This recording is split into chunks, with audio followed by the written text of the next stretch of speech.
pursuit of excellence and efficiency versus individual genius? I think innovation has to be the environment that you create around yourself.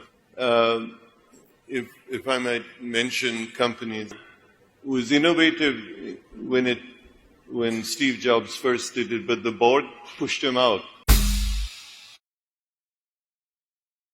So you've seen the full spectrum of sort of market entry mechanisms.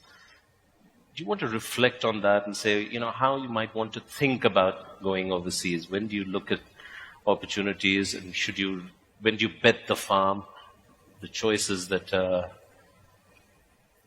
inherent there?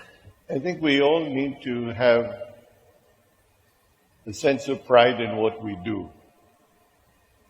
We should not go overseas if we are going to disgrace our image, both corporate image that we represent or the country's image. The good thing about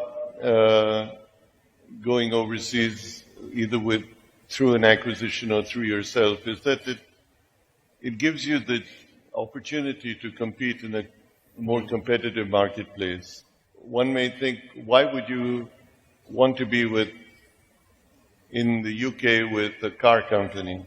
To have access to technologies and things that you can actually reversely bring here is a great plus. And if you blur the issue of boundaries, color of skin, culture, and so on, and can merge this into one strong entity, then you've got to assume that over time, good things are going to most likely happen. In pursuit of systemic excellence, does it curb individual genius somewhere? Because being so big on innovation, you need a spark of genius here and there.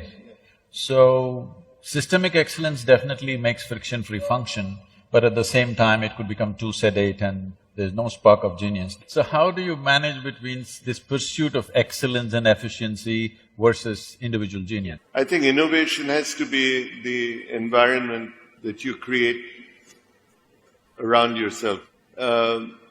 If I might mention companies, Apple was innovative when Steve Jobs first did it, but the board pushed him out because he was considered a failure and he was fired. And then the company brought him back as CEO when it was almost bankrupt some years later, and he built what today is probably the most valuable company in the world. And what he really did was he did everything different to what the book would say. But he created an environment very autocratically that opened innovativeness. In a nation like this, where we are busy producing an underdeveloped population, and all that we have is population, nothing else in this country. Unless we have an army of dedicated people on the ground who can educate and transform that situation, just trying to do something from the top, either from the government or even from a corporate sector, may not really take shape, because we have been in rural India, working there.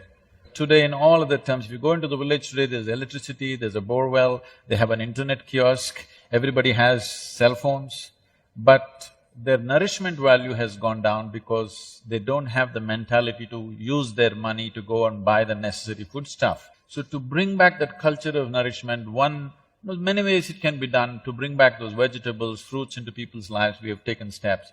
Now the next step we are planning is to start fish ponds in every village. Innovative ways of doing this has to happen, because this is a silent disaster which is just progressing and it'll overwhelm the nation at some point. The worst thing you can do for the country is to give everybody a sense of dependability on an outside force, be it the government, be it a private party, be it a public-private partnership. You have to create sustainability that is self-generated. If we have to create an environment of innovation, maybe that innovation comes not necessarily just in the nutritive thing, but how to create prosperity that is sustainable in a community, to create prosperity in the village. Fisheries or fish ponds or creating livelihood in terms of produce, etc. We're not addressing those issues adequately in the country. And many of them are, as you say, things that can easily be done. And if the nutritive value of what we eat has diminished over time, it's because we have allowed it to diminish and we have not been innovative in terms of addressing this. Is this beginning to perhaps influence the priorities of the trusts that you chair in any way, moving some of the grant making into some of these newer issues? As a trust, or as a foundation, we have been helping communities in a variety of ways, or helping individuals in a variety of ways. But we have ignored the fact that what we're doing may not be sustainable. And if we want to take what we're giving to one NGO or one rural group and replicate it in another, you can't pull out, because when you pull out, that NGO collapses, that community collapses, then you've done something wrong.